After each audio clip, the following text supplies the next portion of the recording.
What up, guys? Welcome to another episode of Tuck Talks, where I talk. And this week, we're doing another recap of Next Level Chef. So I'm out here still repping hard for Team Ramsay, and our recap this week is of episode 4 of season 2 of Next Level Chef, where we are tasked to make a authentic Chinese-inspired dish. So let's go. So I'm scouring the top of the platform for my proteins, and I see that beautiful pork chop, and I'm like, yes, this is what I need. Beautiful, fatty, juicy, delicious pork chop. So I grab that sucker right off that platform. Then I start bringing the rest of this dish together. I grab a ton of different vegetables. I see some beautiful vermicelli noodles. I'm like, all right, we're gonna make a beautiful vegetable noodle stir fry. Stick some of this beautifully seared off pork chop right on the top, like sliced up, looking super nice. I got a plan for this. I decided that I'm gonna do a Chinese 5-spice as my main flavor profile here. Wanted to bring some authenticity. I knew that I could do that spice mix super nice, kind of toast up the spice a little bit. And so I'm feeling super confident about my grab over here. I got the starch, I got things to make sauce, I've got, my protein, veg, and definitely have some things that I can turn into a garnish over here. So I'm feeling super good. Sauce is gonna come together, make it stir fry. It's gonna be amazing. I'm ready to go over here. I'm like, this is gonna be a beautiful Chinese inspired dish. As soon as the grab stops and we return to our stations and we're kind of looking through our mise en place, I turn over and I see Chef Ramsay looking at Cassie, and she has neglected to get both a protein and a starch. So she's got no rice, she's got no noodles, none of that, and she doesn't have a protein. Ramsay asks her, he's like, well, what did you grab on the platform? And she was like, sauces.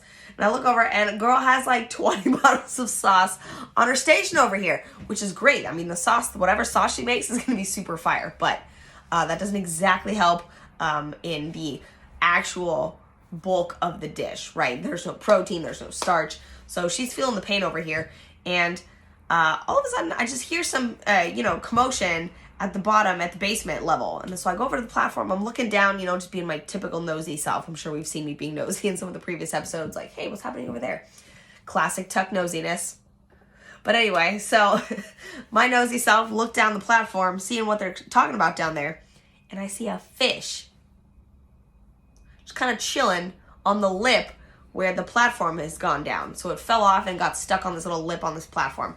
I was like, oh my God, she could get that fish. And I was like, Cassie. So I'm having this little sidebar conversation with her. I'm like, Cassie, get the fish. There's a fish on the platform. She's like, what? So she checks with Ramsay to make sure that it's, okay for the rules. And I already knew, which is why I told her, but the rule is if it's on the floor, if it's on the platform, if it's within reach, it's yours for the grabbing. And so I'm like, Cassie, get the fish. And Ramsay's like, get the fish.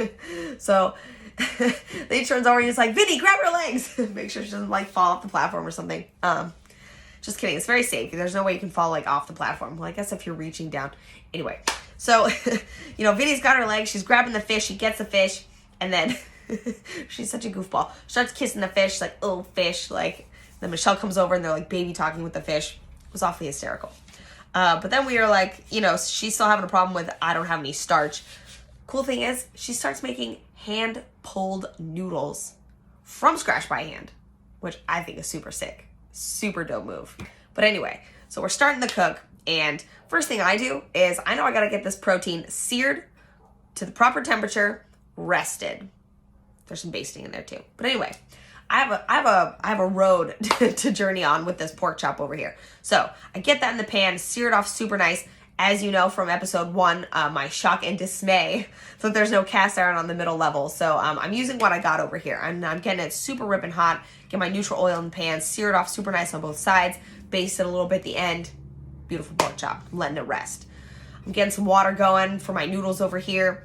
I'm scoring my king trumpet mushroom. I'm chopping up all my veg to look super soigné and introducing it into my saute pan, getting it super nice and cooked down. Got my Chinese 5-spice all over my noodles in my stir-fried veg. I even get a little bit on the pork. So we really just have that hammering that 5-spice all throughout all the components of my dish here, really hoping to pack a flavor bomb for the chefs. All of a sudden, I'm mid-cooking over here.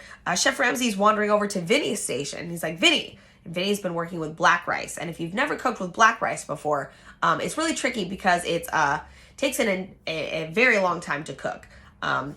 Like a couple hours to cook. And, Vinny's got 40 minutes. So Vinny is in the weeds, in the juice, as we like to say. There's another term, I'm not going to say it here. But Vinny is in the weeds over here. And so he's using a pressure cooker, which obviously that's definitely the move when you need to cook something fast in a short amount of time.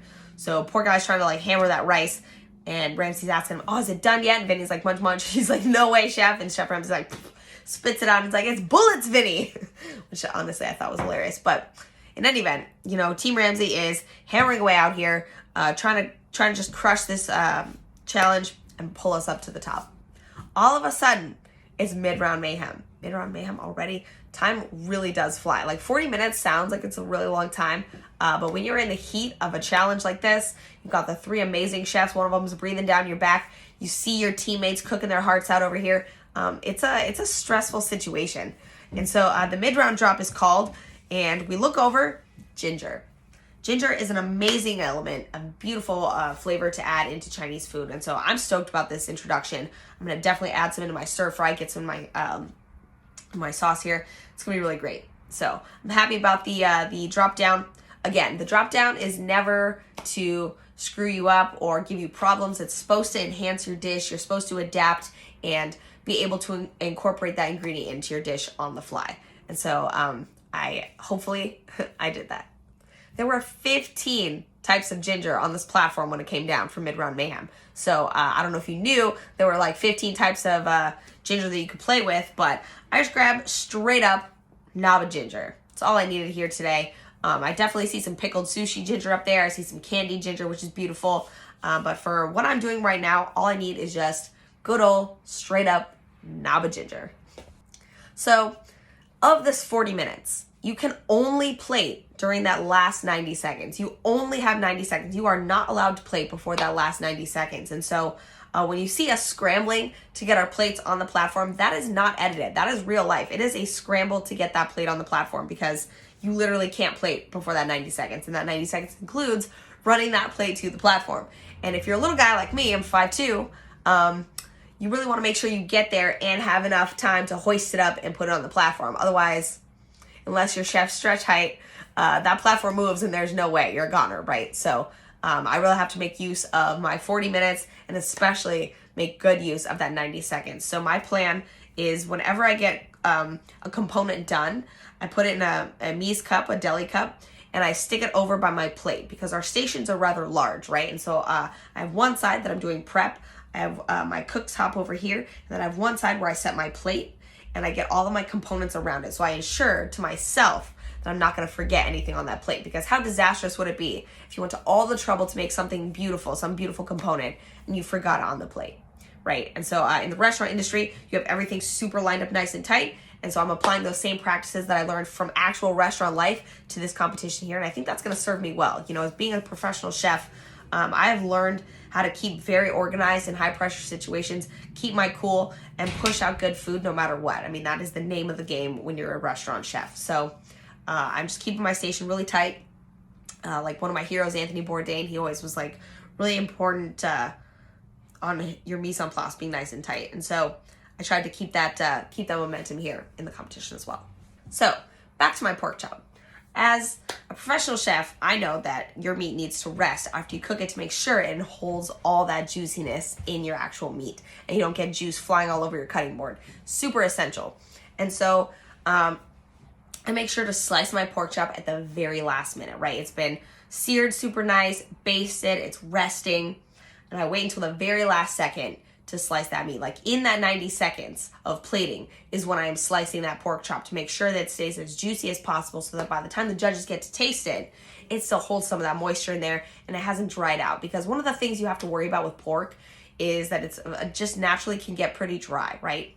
Not necessarily one of the fattiest cuts, although this has some really nice pork fat to it. But not all cuts of pork have a lot of fat to it. So you want to make sure that you hold all that juiciness in there by not slicing too soon. Super important. And so I wait until that very last minute, get my noodles on there. I try to make sure that there's a lot of vegetables in there, right? You want to see all the vegetables in those noodles. You don't just want like a ton of noodles with vegetables interspersed, right? You want to make sure it's like looking super flushed out with vegetables and have little noodles in there. Put my beautiful pork slices on the top, showing I cooked it super nice. you just want it to like medium, right? You don't have to hammer those porks. If you're cooking pork to like medium, well or well done, you really don't have to. The reason why pork was traditionally cooked very well done was that there was a fear of trichinosis, which obviously is from eating undercooked meats, and it would make you very sick. And that hasn't been around. There hasn't been cases of that in the U.S. for many, many years. So that's not really a concern we have anymore.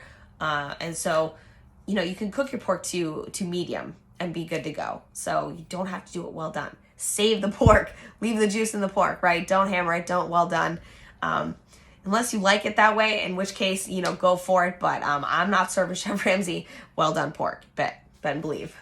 So at one point, I'll look over, and we're getting real close to plating time. It's been like a 2-minute call to plating, and I hear Chef Ramsay is like yelling at Mark to get the fish back in the pan. He's got like no time. The fish is not cooked. And so I'm concerned about Mark over here. I'm like, oh no, buddy, like that's not a good sign. Cassie's broth is smelling amazing. Those Chinese little noodles, hand pulled, look fantastic. I'm really excited to see what my team is turning out over here, and I hope my dish is going to be fire too. And so we head off to judging. And judging is one of the most, scratch that. Judging is the most stressful moment of the day. They take, their time going through each dish, telling us the critiques, and they don't necessarily show all of that in the episode. So you don't get to see everything that they said about each of our dishes. You do get to see like the highlight reel, right? But there were more things said, and it's taken forever, and then they have all these things that they say, and then they go back in the deliberation room and they talk some more, just the three of them. We can't hear what they're saying, and that feels like an absolute eternity that they're out there. I mean, we are just like sweating in here, waiting, antsy, talking amongst ourselves, and Team Arrington is really confident that they got this one. They're like, we got this. Pilar really pulled off a beautiful dish over there. And conversely, over on Blaze's side, we got Marine with this beautiful crispy squid. It looked fantastic.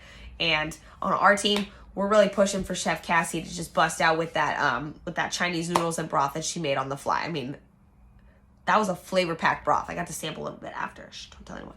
But after the cook, we tried to go around. We always try to sample each other's dishes, what we made, at least on our floor. I can't speak to Naisha and Blaze's floor, but Team Ramsay floor, we all tried to sample each other's dishes, and Cassie's broth was truly next level. I mean, it was delicious.